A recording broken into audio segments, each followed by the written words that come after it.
1987లో స్థాపించారు. ఈ గుడి ప్రతి హనుమాన్ జయంతి అప్పుడు 5 రోజులు ఉత్సవం జరిగిద్ది.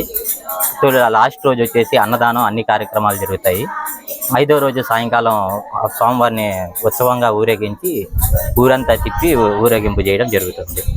అదేవిధంగా 5 రోజులు వైభవంగా అలంకారంలో జరుగుతాయి. 5 రోజులు అన్నదాన కార్యక్రమాలు చేస్తుంటాము. ఈ లక్ష మల్లెపూలతో కార్యక్రమం జరిగిద్ది. అట్లానే లాస్ట్ రోజు సింధూరంతో చేస్తారు. మళ్ళీ ఇంకేంటంటే కర్పూర హారతులు సాయంకాలం జరుగుతాయి. 5 రోజులు జరుగుతాయి, వైభవంగా చేస్తారు. అంటే ఈ గుడికి ఎక్కడెక్కడి నుంచి వస్తారు భక్తులు? చుట్టుపక్కల నలుమూల నుండి ఈ గుడికి ప్రసిద్ధి ఉంది. ప్రసన్న ఆంజనేయ స్వామి అంటే ఈ చుట్టుపక్కల సింగరాయకొండే కాకుండా ఒంగోలు, నరసరావుపేట అటు సైడ్ నుండి కూడా బాగా జనాలు రావడం అనేది జరుగుతుంది.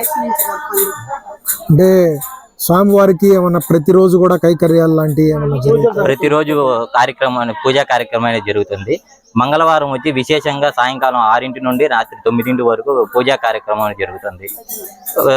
పౌర్ణమి రోజు వచ్చేసేసి విశేషంగా ప్రతి పౌర్ణమికి విశేషంగా పూజలు అనేవి చేయడం జరుగుతుంది. పౌర్ణమి రోజు తర్వాత ఈ శ్రీరామనవమికి సంబంధించి పుట్టనే దేవస్థానం అని కూడా చెప్తున్నారు కదా, మరి ఈ పుట్ట ఎప్పటి నుంచి ఉంది? దీని గురించి మీకు తెలిసింది ఏమన్నా ఉంటే చెప్పండి. గుడి స్థాపించినప్పటి నుంచి ఉందండి పుట్ట. ఇక్కడ నాగల చవితి అప్పుడు పుట్ట దగ్గర చాలా విశేషంగా పూజలు జరుగుతాయి. పుట్టెంటికలు అన్ని జరుగుతూ ఉంటాయి. పిల్లలు లేని వాళ్ళు కూడా ఇక్కడికి వచ్చి మొక్కుకుంటే పిల్లలు పుడతారు. ఈ సింగరాయకొండ మండలంలో పుట్ట, ఇక్కడ ఉన్న పుట్ట చాలా ఫేమస్. నాగల చవితి అంటేనే ఇక్కడ చాలా మంది వస్తుంటారు. ఇక్కడ బాగా జరుగుతూ ఉండిద్ది. నాగుల చవితికి ఇక్కడ ప్రోగ్రామ్స్ ఏమైనా చేస్తారా?